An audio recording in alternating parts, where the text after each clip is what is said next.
Behind the physical architecture of the British Empire lies a vast, often overlooked administrative record. These towering stacks provided the daily mechanics of colonial rule. In the spring of 1886, Lucknow served as the hub for the jail department of the northwestern provinces and Oudh in British India. Modern perspectives of 19th-century colonial jails often focus on the image of lawless brutality, an environment where violence was dispensed according to the whims of individual jailers. A surviving sequence of 5 administrative memos issued over a 2-month period provides a different perspective. These documents, numbered 24 through 29, reveal a system of meticulous control. While the prisons themselves were sites of severe physical hardship, the language used to manage them remained entirely sterile and focused on technical precision. Colonial penal control functioned through precise administrative logic rather than impulsive or unrecorded violence. By deconstructing these 5 specific memos, we can map the core operational rules of an 1880s penal institution. Understanding the nature of this historical oppression requires an analysis of the mundane rules that organized and sanctioned physical punishment. Circular Memo Number 24 was issued in April 1886 by Inspector General Hobart, highlighting a reliance on exact legal foundations. He uses this memo to correct a typographical error, specifying that Indian Penal Code Section 434 must be substituted for Section 534. Distributing a provincial circular to fix a single digit in a statute citation indicates a bureaucracy that required total legal alignment for every institutional action. Memo 26 applies this procedural focus to corporal punishment.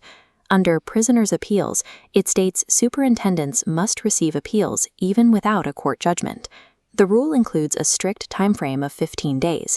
While paperwork is processed, the physical whipping is delayed. The state paused physical punishment to ensure the administrative cycle remained intact. The priority was the completion of the procedural requirements. This memo shows that the bureaucracy regulated the whip to maintain the system's legal authority. On May 26th, Memo Number 27 shifted the department's focus toward institutional economics. The legal system of the time distinguished between rigorous imprisonment, which required hard labor, and simple imprisonment, which was limited to confinement. This directive specifically addressed prisoners undergoing simple imprisonment, or those held because they could not pay a fine. The Inspector General ordered that these inmates be informed of a loophole. They could formally apply for permission to perform hard labor immediately. Simple imprisonment was a cost to the state. Hard labor, by contrast, allowed the prison to extract economic value from the population. The administration framed this labor as a benefit, allowing inmates to earn a remission, or shortening, of their sentences through productive work. This created a calculated exchange. The inmate chose to perform labor to reduce their time, while the state reduced its financial drain and generated profit. Memo 27 illustrates how the state used the promise of shorter sentences to secure a manual labor force. In June 1886, the archive shows a shift in leadership. Memo 28 was issued by the new Inspector General, Colonel H. M. Stanley Clark. Clark used this memo to address internal management issues, specifically limiting the number of transfer requests submitted by his subordinate staff. He established 2 specific conditions for any staff transfer: a documented medical necessity or a clear benefit to the public service. The administration required the same level of documented justification from its employees as its prisoners.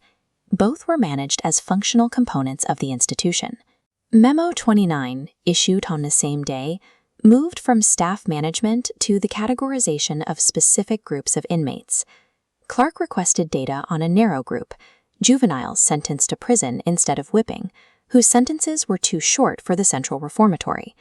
To track this group, the memo included a blank table. The institution required new forms and statistics to account for every variation in the prisoner population. If a prisoner did not fit a standard category, the bureaucracy created a new way to measure and define them. In 60 days, this office updated its legal codes, regulated punishments, optimized labor, disciplined its staff, and audited its demographic data. These administrative actions functioned as the pillars of institutional power: legal legitimacy, economic extraction, internal discipline, and data collection. The physical reality of the jail cells is absent from these pages, replaced by the technical language of the administrative record.